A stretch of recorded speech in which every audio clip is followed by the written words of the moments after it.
It remains a medical mystery. Why are millions of Americans who've recovered from COVID still struggling with unexplained symptoms months later?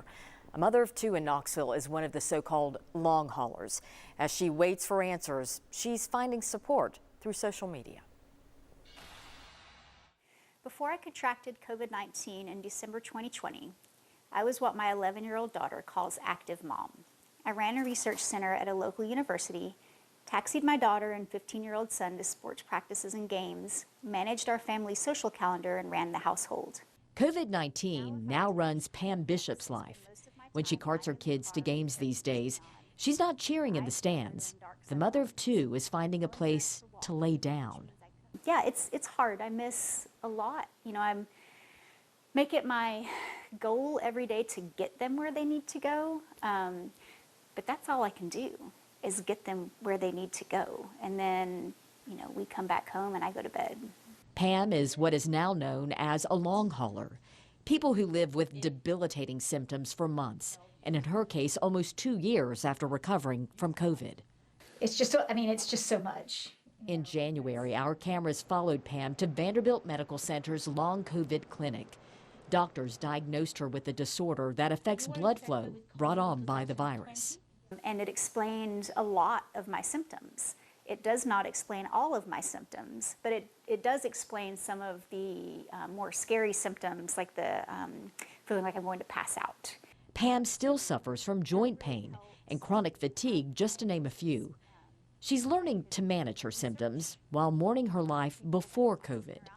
On June 5th, she posted on Twitter how her life is now completely unrecognizable.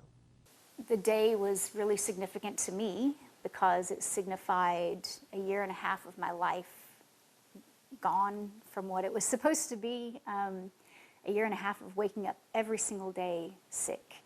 The tweet garnered 20,000 likes, 3,000 retweets, and hundreds of comments. Pam went on to pen an essay titled, "Weeping for My Children's Loss of the Mom They Had." It landed on NBC's Today Show website. We had a future, we knew our roles in the family and the household. Then COVID hit and everything was turned upside down. The pandemic already felt difficult for my children, and then their mom became sick and never got better.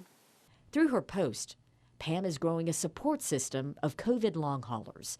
They connect on social media and computer screens, sharing symptoms, concerns, and the latest medical research on what remains a medical mystery.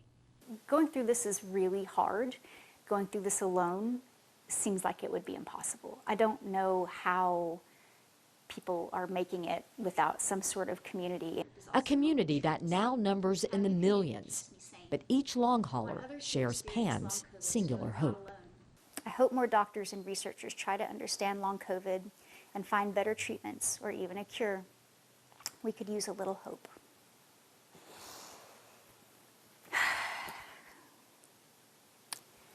It's tough. Yeah. Tough indeed. And online in that essay, Robin, she says one of the maddening things is her symptoms increase or change without warning. That's right. Some symptoms like chronic fatigue she's had from the very beginning. But more recently, she said she's been dealing with joint pain, specifically in her hand, which means she needs to go to a rheumatologist. Well, just one of many, many doctors that she has seen over the course of this year and a half. And you've got more from her online as well. That's right. WBIR.com.